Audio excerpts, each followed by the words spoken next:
Okay, hi. I'm sorry, Stickel, Stephanie, as you guys know me. We're here to talk about our Second Amendment rights being, the possibility of our Second Amendment rights being taken away from us by stricter gun laws. Okay, so this affects every citizen in the United States, even residents in the United States, even from soccer moms to service members like ourselves and all branches of the service.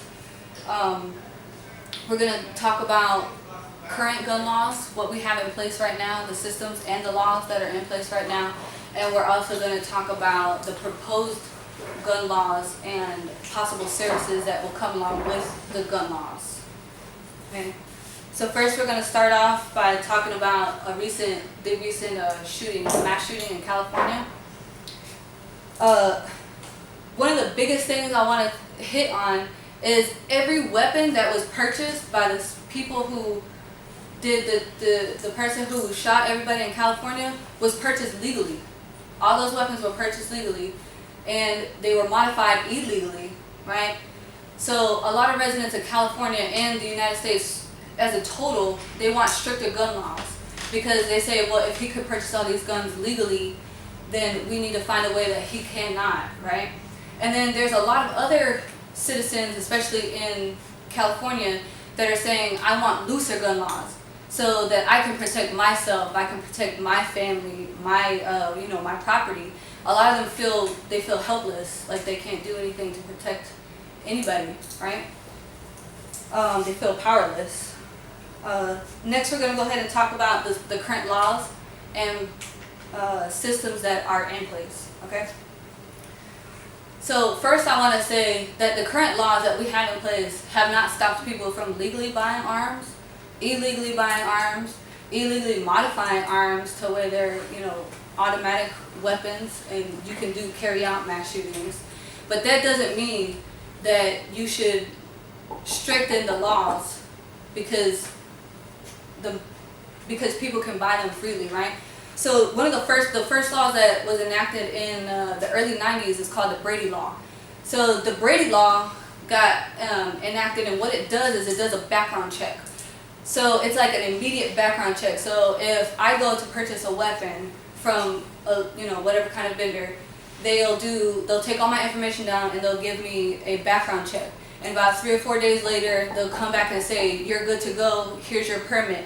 If I don't have anything on the criminal register, right? But what if I'm a criminal and I'm a terrorist, but I've never gotten caught? I've never got caught. So how does that law help you there? So that's what makes me say we're at the point now where they're saying, well, if our laws can't help prevent people who are not registered criminals, let's go ahead and get rid of the gun law, that you can't have guns at all. All right? So the system that's inside the Brady Law is the National Instant Criminal Background Check. So the FBI, this is a quote from the FBI, they say, we know that this system will not catch prevent all criminals from purchasing weapons and or just straight up firearms, but it does do a good job at weeding out the people who cannot purchase it. So if you're a known felon, of course, you have domestic violence, etc., you cannot bear arms. But that's only those people, like I said. So it doesn't stop terrorists like the person in California who did not have a criminal record and legally purchased weapons. Finally, we're going to go ahead and talk about our basic human right to be able to protect ourselves, right? If we have stricter gun laws that prevent us from being able to purchase, have own guns, any kind of weapons. What if I'm an avid collector? This is going to stop people from doing that. Politicians, we put politicians in position, right? And the politicians are making decisions for us that are not necessarily for us. There's decisions that they're making are decisions that are going to keep them in office another term. That's all the decisions they're doing. So whatever majority says is what is going to go, whether or not it's beneficial to the citizens and all the citizens of the states, or it's not. So I'm just going to give you a quick statistic. So in 2012, the FBI found 190,000 weapons that were either stolen or lost So how does that, how are we supposed to prevent the people who are stealing weapons, who are losing weapons, they're taking our serial numbers, this and third? So that's why I'm saying they're going to try to strengthen the laws to where they're saying that we can't bear arms, period, because we're doing too many illegal things with the arms and they can't control it. So the government wants to control it. So let's not let the government control it, all right? So restricting Americans, so for our conclusion, right? So the bottom line is restricting Americans from the purchase and possession of weapons will not stop the growing the violence plaguing our society. It won't. Strengthening laws will not help it. Look at bootleggers. They said, hey, we can't buy alcohol. People started bootlegging, even the Kennedys. They were the presidential family, right?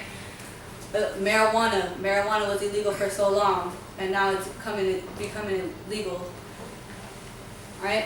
So, bottom line is, let's stand up and take our, our rights as United States citizens, and tell the government, no, you cannot take away my Second Amendment. It was given to me by my forefathers, and I will maintain it.